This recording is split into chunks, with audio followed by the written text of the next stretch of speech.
हमल के बाद कहा, ए अल्लाह, अगर मेरे घर में बेटा पैदा हो गया तो मस्जिद में ढोल बजवाऊंगा। मस्जिद में ढोल।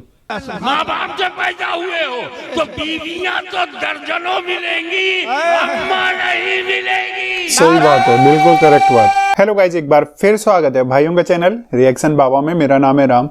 आज मैं एक ऐसी वीडियो पे रिएक्शन करूंगा जो कि आप लोगों के द्वारा बहुत सजेस्टेड है। ताजिया को लेके वीडियो है। सैयद हाशमी मियाँ साहब ने इसको क्लियर किया है कि ताजिया में, मुहर्रम में ताजिया रखना और ढोल बजाना जायज़ है कि नहीं। सुने, कई तरीके के मुस्लिम रहते हैं, कुछ लोग रखते हैं, बड़ा सा एक रहता है, उसको बनाते हैं, ढोलक से जश्न मनाते हैं। तो वो सब क्या चीज़ है क्या नहीं है, ये वीडियो देख लेते हैं, क्लियर तभी होगा।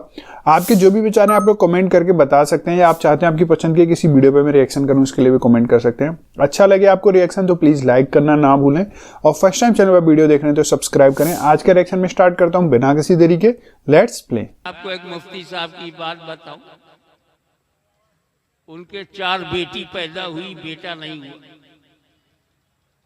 तो बीवी ने हमल के बाद कहा, ए अल्लाह, अगर मेरे घर में बेटा पैदा हो गया तो मस्जिद में ढोल बजवाऊंगा। मस्जिद में ढोल। देखो बेटा पैदा हो गया, बड़ा बेनियाज है, तुम्हारी मन्नत गलत हो मगर वो तो करम वाला है, मेहरबान। अब जब बेटा पैदा हो गया तो बुलाया शौहर को, ए मियाँ, हमारी नीयत यही रही, यही मन्नत रही और एक पूरी करेंगे। ये हमारा कमिटमेंट है अल्लाह से कि लड़का पैदा होगा, बेटा पैदा होगा तो हम मस्जिद में ढोल बजवाएंगे। मुफ्ती साहब बोले, अभी मैं 40 दिन जमात से लौटा हूँ, मस्जिद में ढोल? अरे ढोल बजाना हराम है, अल्लाह के घर में कैसे बजाऊंगा? कहे मौलवी, तू चाहे जिस जमात का अमीर हो, तुझे ढोल बजाना होगा। अगर मेरा बच्चे को कुछ गड़बड़ हो गया ना, तेरी गर्दन दबा दूंगी भाई साहब। और नहीं बजाएगा तो जा मस्जिद में रहे, इधर आना मत, वजू का पानी पी पी के रहे। तिरिया हट, वो कहा भैया गनीमत है, ये अजीब औरत ढोल बजवा रही है, कम से कम उससे तो बेहतर है जो 14 साल के लिए बनवास नहीं करा रही है। घबराए हुए आए, ढोल मस्जिद में, मेरी इमामत का क्या होगा? सहारनपुर को क्या जवाब दूंगा? मरकज से पेमेंट रुक गया तो घबराहट बढ़ गई। अब जुमे का दिन है, इमाम साहब गर्दन में ढोल लटकाए मस्जिद में दाखिल हुए। नमाजियों ने देखा ये क्या रूप है, मौलाना गले में ढोल, बीवी का खौफ। भाई साहब, सुन्नी होता तो बीवी से ज्यादा अल्लाह से डरता, अल्लाह से ज्यादा बीवी से डरता। गले में ढोल लटकी हुई है, पब्लिक देख रही, सब हैरत में है। मिंबर पर खड़ा हो गया, चालाकी देखो, बोले आज मैं तुमको सिर्फ ज़बानी फतवा नहीं दूंगा, प्रैक्टिकल फतवा। बागी ने पूछा, प्रैक्टिकल फतवा कैसा? कहा, देखो ये ढोल है गले में, ये ढोल है, इधर से बजाओ तो हराम, इधर से बजाओ तो हराम, दोनों को साथ साथ बजाओ तो हराम। ढोल बज गई, मन्नत उतर गई। गले से उतार के कहा, ये शैतान का डब्बा है, इसे तोड़ दो। सारे नमाजी खुश हुए कि आज प्रैक्टिकल फतवा लिया। और बीवी से कहा जा, मैंने ढोल बजा दिया। खैर ये तो वहाबी था, मगर उसने जो मन्नत मानी वो सहाबी था। मोहब्बत में, जोश अकीदत में, जन्नत पसंदी में, आई विल किस द डोर ऑफ पैराडाइज। अब जब होश आया कि मुराद पूरी हो गई, चूमू कैसे, तो हर मर्ज की दवा है सल्ले अला मोहम्मद। क्या बात है। सीधे नबी करीम के पास गए, या रसूल अल्लाह, मैंने ये मन्नत मानी थी कि अगर मेरा ये काम हो गया तो मैं जन्नत का ऊपरी और नीचे की चौखट चूमूंगा। अब सरकार जन्नत है कहाँ, उसका दरवाजा कहाँ, मैं जन्नत जाऊं कैसे, चूमू कैसे, आप ये जन्नत में पहुंचा दो ताकि मैं मन्नत पूरी कर लूं। सरकार ने पूछा, क्या तेरे माँ बाप हैं? कहा अल्हम्दुलिल्लाह, मेरा बाप भी है, मेरी माँ भी है। सरकार ने कहा तेरा काम हो गया, घर जा, अपने बाप का माथा चूम ले और अपनी माँ का कदम चूम ले, जन्नत का दरवाजा चूम लिया। जबरदस्त। ये है माँ बाप। एक और साहबी का मामला है, आखिरी वक्त है, जबकि कुरान में है कुल्लन वादल्लाहुल हुस्ना, अल्लाह ने सारे सहाबियों से जन्नत का वादा कर लिया। कुल्लन, कुल का कुल, एवरीवन, ऑल सहाबा, विदाउट एनी एग्जेम्पशन। मगर एक साहबी का हाल ये है कि आखिरी वक्त है, कलमा पढ़ना चाहते हैं मगर मुंह से कलमा निकल नहीं रहा। सोच तू कहां, सहाबी कहां। जब ये खबर रसूल पाक तक गई कि एक बंदा है जो आखिरी वक्त है, कलमा पढ़ना चाहता है, मुंह से कलमा नहीं निकल रहा है, तो रसूल पाक ने पूछा क्या इसके माँ बाप हैं? जवाब दिया, रसूलुल्लाह बाप नहीं है मगर माँ है। का बुलाओ माँ को। माँ को बुलाया। सरकार ने पूछा क्या तू अपने बेटे से नाराज है? कहा या रसूलुल्लाह, मैं बहुत नाराज, मैं बहुत नाराज हूं अपने बेटे से, तो माफ कर दो। आप हुक्म देंगे तो मैं जबान से माफ कर दूंगी, मगर बात जो दिल की है, ये हमेशा अपनी बीवी को मुझ पे तरजीह देता। ऑलवेज ही before his wife then me. हमेशा ये प्राथमिकता देता था बीवी को, उसकी बात मानता था, मोहल्ले वालों की बात मानता था, मुझे नहीं मानता था, मेरी बातों को रद्द करता था, मुझे बहुत दुख देता था। आई कांट, मैं माफ नहीं कर पाऊंगी, आई एम सॉरी। हुजूर सल्लल्लाहु अलैहि वसल्लम ने फरमाया जाओ लकड़ियां ले आओ। लकड़ियां आ गई, आग लगा दो लकड़ी में, लगा दी गई। सरकार फरमाए तो कुछ टाइम लगता। जब शोले भड़के, हुजूर ने कहा जा इसका बेटा लाके इसी आग में डाल दे। ममता तड़प गई, या रसूलल्लाह मेरी आंखों के सामने मेरे बेटे को जलाइएगा। क्या हुआ है तुझे? इस मामूली सी आग में बेटे को जलता हुआ नहीं देख सकती तो जहन्नम की आग में जलता हुआ कैसे देखेगी? या रसूलल्लाह मैंने माफ किया, मेरा खुदा माफ करे, आप माफ करे। इधर माँ ने माफ किया, उधर वो कलमा पढ़ने लगा।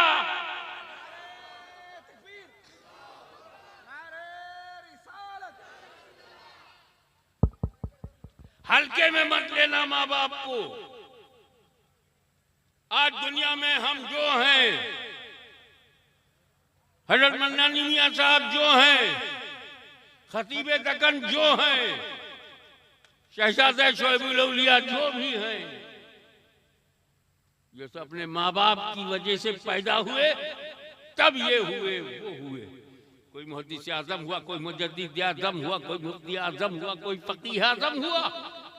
लेकिन ये माँ बाप के पैदा होने के बाद कोई इंजीनियर बना, कोई डॉक्टर बना, कोई किसान बना, कोई कारोबारी बना, कोई बिजनेसमैन बना, कोई एमएलए बना, कोई एमपी बना, कोई प्रमुख बना, कोई प्रधान बना। अरे कब बने? जब पैदा हुए। तो बीवी से नहीं पैदा हुए हो, माँ बाप से पैदा हुए हो। तो बीवियां तो दर्जनों मिलेंगी, अम्मा नहीं मिलेंगी। सही बात है, बिल्कुल करेक्ट बात। तकबीर, नारे रिसालत, हुजूर गाज़ी मिल्लत, अज़मत वालिदैन कॉन्फ्रेंस।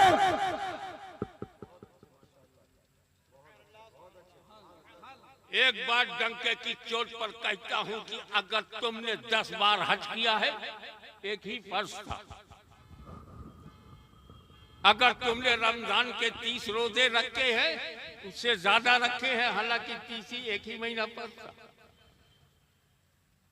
हजारों रोजे, 10 हज, 40-50 साल की नमाज, नोट कर ले। तेरी 40 साल की मुसलसल नमाज, तेरा 40 बरस का रोजा महशर में काम नहीं आएगा। नौजवानों, अगर तेरे माँ बाप नाराज हो, अंदाजा लगा, अल्लाह ने अपनी जात के बाद माँ बाप की जात का जिक्र करके बताया कि ये तेरी माँ, इसे हल्के में मत ले, ये औरत ही नहीं है, इसने बलिदान, कुर्बानी, तकलीफें, मुसीबतें एक दिन नहीं, एक हफ्ता नहीं, एक महीना नहीं, 9 महीने तक तुझे झेलती रही। आज तू बीवी को पाकर मस्त हो गया, कोई बात नहीं, लेकिन फिर भी मामा है। हाशमी ये नहीं कहता कि बीवियां मोहब्बत नहीं करती, मैं बीवियों की मोहब्बत से इनकार नहीं करता, लेकिन इतनी बात तो सोच, बीवी ने तुझसे तब मोहब्बत किया जब तू भी जवान, वो भी जवान। बीवी ने तब मोहब्बत किया जब तूने खाने के लिए रोटी, रहने के लिए घर और पहनने के लिए कपड़ा दिया तब। सही बात है। बीवी ने तुझसे मोहब्बत तब किया जब तूने उनके लिए जेवरात बनाए, दागीना बनाया, सोना चांदी लाके दिया तब। सही बात, करेक्ट। लेकिन माँ ने तुझसे मोहब्बत तब किया है जब पैदा होके तू हिल नहीं सकता था, बोल नहीं सकता था। उस मोहब्बत के आगे सब कुछ बेकार है, सच बात है। उसे गले से जो लगाए उसे माँ कहते हैं, और जो मर्द से काम चलाए उसे बीवी कहते हैं। नारे तकबीर, नारे रिसालत, अज़मत वालिदैन। एक बात और बता दूं, एक साहबी रसूल जवान हुजूर सल्लल्लाहु अलैहि वसल्लम के पास आए, या रसूल अल्लाह, मेरे अब्बा की एक आदत है, मैं परेशान हूं। सब जो अपने दिल की बात थी सरकार को खोल के बता देते थे। या रसूल अल्लाह, मेरे अब्बा की आदत ये है, जब कभी आते हैं घर में, मेरी पॉकेट में हाथ डालते हैं, जितना चाहते हैं रुपया निकाल लेते बिना इजाजत, विदाउट परमिशन, और ये अक्सर करते रहते हैं। वो कहते हैं ना, मैं फेड अप हो गया, और जो बंबई से कनेक्टेड है उन्हें मालूम होगा मैं कंटाल गया।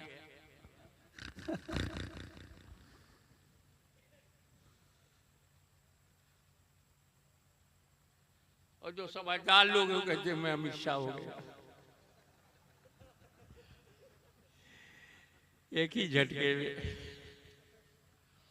अभी तो झटके खाने का जमाना आ रहा है, तो परेशान कि मेरे अब्बा मेरी जेब में हाथ डाल के जितना चाहते निकाल लेते, बताते तक नहीं या रसूलल्लाह मैं क्या करूं। तो जो सरकार के अल्फाज हैं वो बता रहा, अंता, वो मालो का ले अभी, तू तेरा माल तेरे बाप का है। सुभान अल्लाह। तो हर बेटा बाप की प्रॉपर्टी है। Every son is property of parents. माँ बाप तेरे मालिक है, तू उनकी मिल्कियत है। अगर बीवी बगैर इजाजत शौहर की जेब से पैसा निकाले तो चोर है, और माँ बाप निकाल ले तो उनका जोर है। क्या बात है। इसलिए अजमत वालिदैन कॉन्फ्रेंस किया जा रहा है, ताकि पटा लो अपनी अम्मा को, अपने वालिद को, राजी खुदा रसूल हो जाए। सुभान। एक जरूरी बात, औलिया अल्लाह की कब्रों को चूमना चाहिए या नहीं?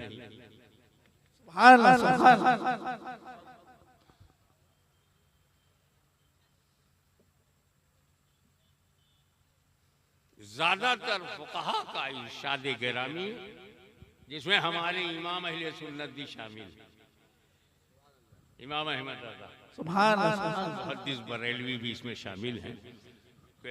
4 फीट 5 फीट दूर खड़े रहो, हाथ बांधे रहो, अदब से रहो, अपना होंठ देखो, काका होठवा से गुजरा, वही लायक है कि अताए रसूल को चूमे? वो इस लायक है कि आले रसूल को चूमे? अपनी स्थिति, अपनी हालत को देख तो बोले अदबन नहीं चूमना। एक बीच का रास्ता मैंने निकाला कि कबर ना चूमो, गिलाफ उठा के गिलाफ चूम लो, कबर दौड़ी है। सुभान अल्लाह। अगर भड़ास निकालना ही है, जी में आता है लिपट जाऊं मज़ारे पाक से, क्या करूं है मेरे अरमानों की कातिल एहतियात। एहतियात की वजह से मैं मज़ार से दूर खड़ा होता हूं। तो गौसे आदम की मज़ार चूमने पर इख्तिलाफ है।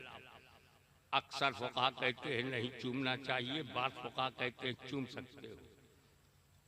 क्लियर कट बात है, मगर मेजॉरिटी ऑफ दी फुक़हा अदब सिखाती है। इख्तिलाफ है चूमे की ना चूमे। जिन लोगों ने शिद्दत से कहा है कि अदब करो, अदब, चूमना मत, किसको? गौसे आजम को, गरीब नवाज को, महबूब इलाही को, सैयद सालार मसूद गाजी को, मखदूम समनानी को ना चूमो। लेकिन वही मुफ़क़हा, वही मुफ्ती जब माँ बाप की बात आई, का माँ बाप की कब्र चूमो। कंपेयर करो, अंदाजा लगाओ तेरे लिए तेरे माँ बाप कहाँ हैं। बगदाद का गौसे आजम आला तरीन है, अजमेर का गरीब नवाज आला तरीन है, बहराइच का सैयद सालार आला तरीन है। भाई साहब, लेकिन खबर के चूमने में एहतियात की बात की जाती है। जब माँ की बात आती है तो कहा जाता है माँ की कच्ची कब्र भी हो तो चूमो। अंदाजा लगाओ तेरी माँ का दर्जा क्या है, अंदाजा लगा कि माँ का मकाम क्या है, माँ बाप की अजमत क्या है।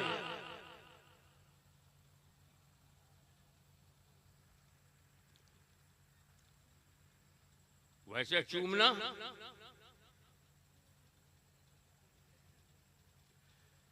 कुछ भी हो, शिर्क नहीं हो।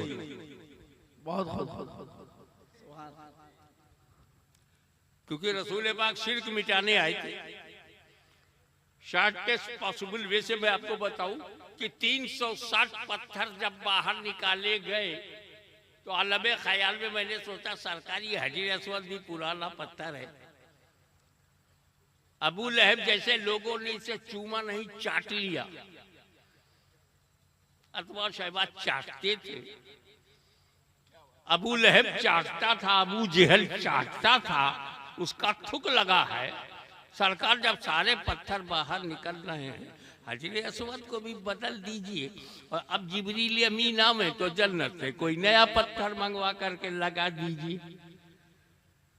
सारे पत्थर क्यों नहीं, संपूर्ण क्रांति 360 पत्थर निकले थे तो हजरे अस्वद भी निकाल देते। तब विजदान ने जवाब दिया, हाशमी मेरा नबी पत्थरों का दुश्मन नहीं है। क्या बात है, बहुत मेरा नबी पत्थरों का दुश्मन नहीं है। हाशमी सुन, ये मदीने वाला, ये मक्की मदनी, ये पत्थरों का दुश्मन नहीं है। काबे से वही पत्थर निकलेगा जो पूजे जाते थे, वो नहीं जो चूमा जाता था। नारे तकबीर, नारे रिसालत, हुजूर गाज़ी मिल्लत, मसलके आला हजरत। अब लास्ट बट नॉट लीस्ट, नौजवानों, अगर तुम्हारे माँ बाप दोनों हैं तो अपने माँ बाप की किसी बात को ना मत बोलना। पैदा हुए तुम 5 बरस के हो, अम्मा जो बोली यस, अब्बा जो बोले यस। 8 साल के हुए, जो अम्मा बाप बोले ओके। 12 साल का तू हो गया, जो माँ बाप कहे हाँ। 14 साल का हो गया, जो माँ बाप कहे हाँ। आखिर बालिग हो गया, तू जो बोले अम्मा अब्बा बोले हाँ। क्या बात है। तो गुलाम बन गया ना तू, गुलामी समझ गया तू, प्रैक्टिकल प्रॉपर्टी बन गया तू, अपने माँ बाप का गुलाम बन गया। 15 साल गुजर गए, कभी ना किया ही नहीं, न माँ को न बाप को। तो हमारे अंदर क्वालिटी पैदा हो गई कि हम 2 की अताअत कर सकते हैं, हम एक वक्त में 2 के गुलाम बन सकते हैं। और प्रैक्टिस किया माँ बाप, और इस प्रैक्टिस से हम गुलाम बन गए 2 के, और ना नहीं किया 2 से। तो जब माँ बाप दुनिया में नहीं रहेंगे तो यही गुलामी काम आएगी, और हम गुलाम बन जाएंगे अल्लाह रसूल के। हम गुलाम बन जाएंगे अल्लाह रसूल के। तो घर से प्रैक्टिस किया, और जन्नत तक माँ बाप की अताअत और माँ बरदारी हमें अताअते इलाही और अताअते नबवी की एनर्जी अता करती है। अज़मते वालिदैन का मतलब ये है कि तुम अपने अस्तित्व को, अपने वजूद को जितना कीमती समझते हो, ये सब ये तुम्हारे जिस्म में किडनी है, लीवर है, दिल है, दिमाग है,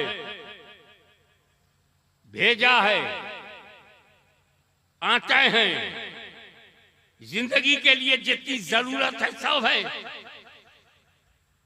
दिल ना हो तो क्या करते, दिमाग ना होता तो क्या करते, जिगर ना होता तो क्या करते, कलेजा ना होता तो क्या करते। मुझे बता, तेरे जिस्म में ये सारे बदन के टुकड़े तेरी माँ के खून से। तो माँ वही है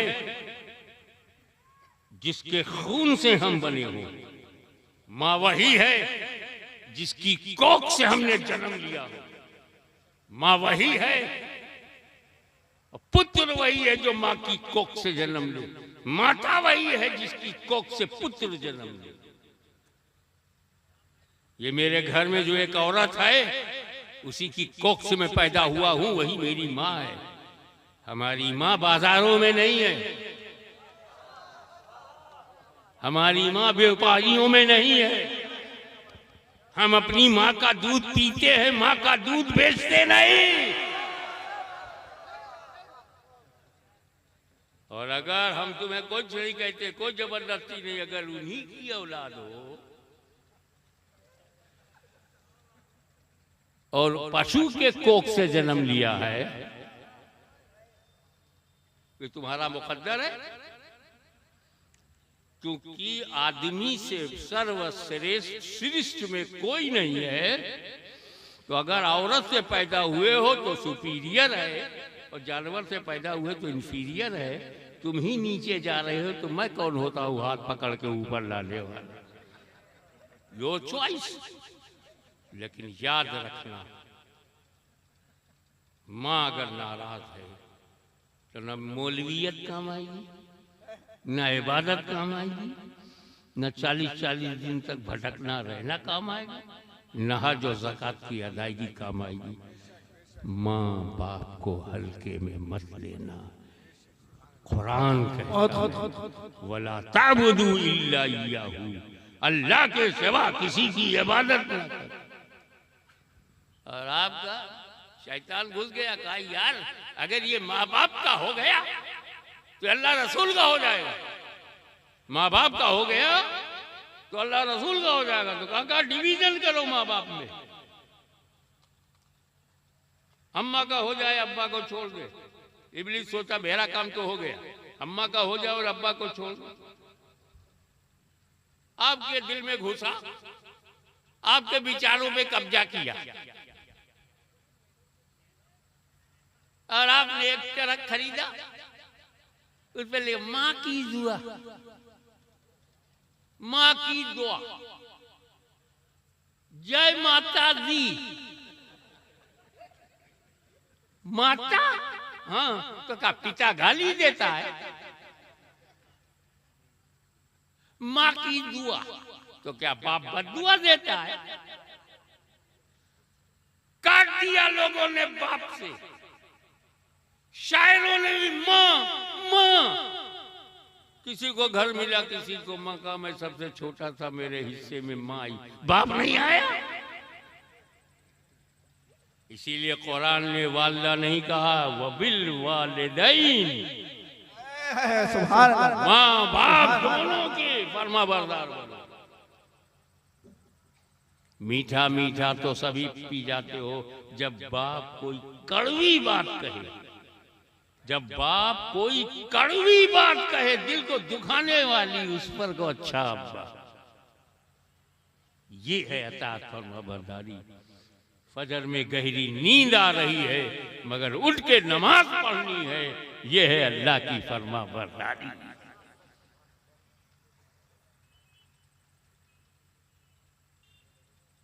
हालांकि अगर प्रैक्टिकल लाइफ में देखो तो पता चल जाएगा कि माँ का हक ज्यादा है, माँ का हक ज्यादा है, बाप की शान ज्यादा। सुभान, माँ का हक ज्यादा है तो बाप की शान ज्यादा है।